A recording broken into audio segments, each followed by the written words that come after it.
The Washington Post has maintained a comprehensive database of fatal police shootings in this country. Last year, the Post logged a total of 1,004 killings. Of the 802 shootings in which the race of the police officer and the suspect was noted, 371 of those killed were white, 236 were black. The vast majority of those killed were not, in fact, unarmed. The vast majority were armed, and African-American suspects were significantly more likely to have a deadly weapon than white suspects. Yet more white suspects were killed. Overall, there were a total of precisely 10 cases in the United States last year, according to the Washington Post, in which unarmed African-Americans were fatally shot by the police. There were 9 men and 1 woman. Now, as we said, a lot is at stake. The country is at stake. So we want to take the time now to go through these case by case into the specifics. The first was a man called Chinara Feep. He was killed by a Knoxville police officer called Dylan Williams.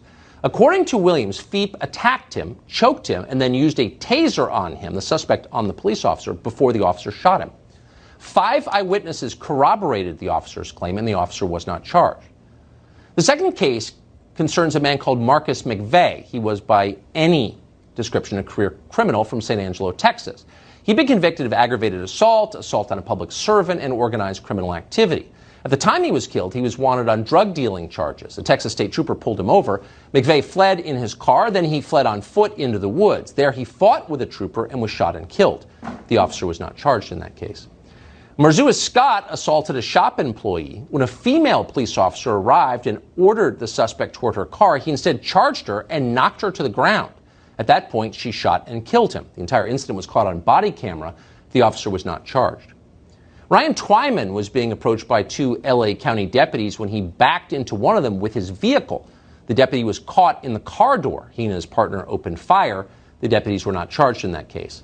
Melvin Watkins of East Baton Rouge, Louisiana, was shot by a deputy after he allegedly drove his car toward the deputy at high speed. The deputy was not charged.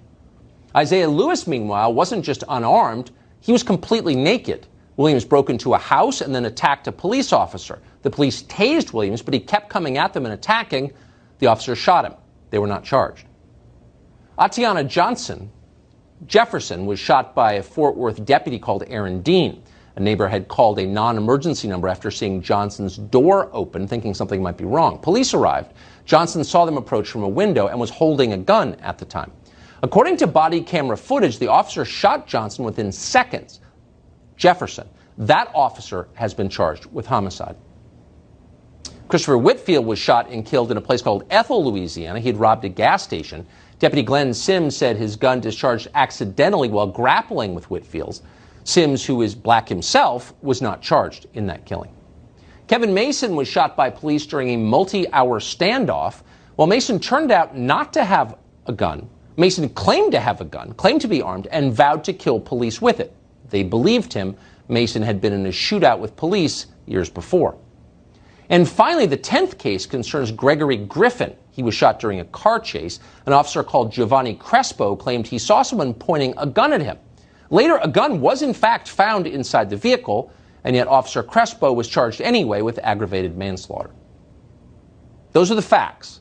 That is the entire list from 2019, last year. 10 deaths. In 5 deaths, an officer was attacked just before the shooting occurred. That is not disputed.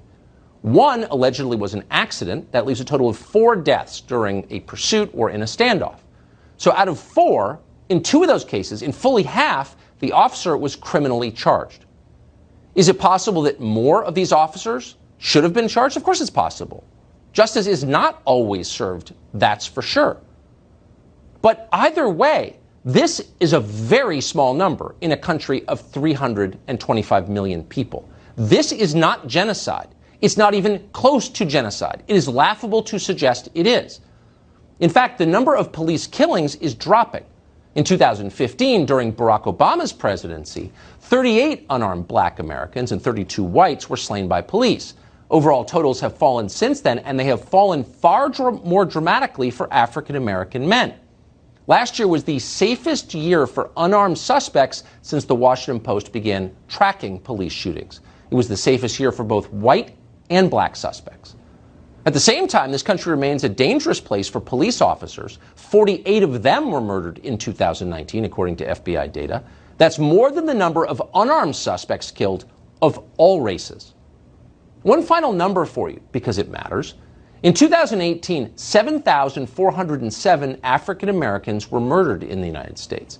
If 2019 continues on a similar trajectory, and we hope it doesn't, but if it does, that would mean that for every unarmed African American shot to death in the United States by police, more than 700 were murdered by someone else, usually by someone they know. Again, those are the facts. They are not in dispute. Are African Americans being hunted, as Joy Reid recklessly claimed on MSNBC recently?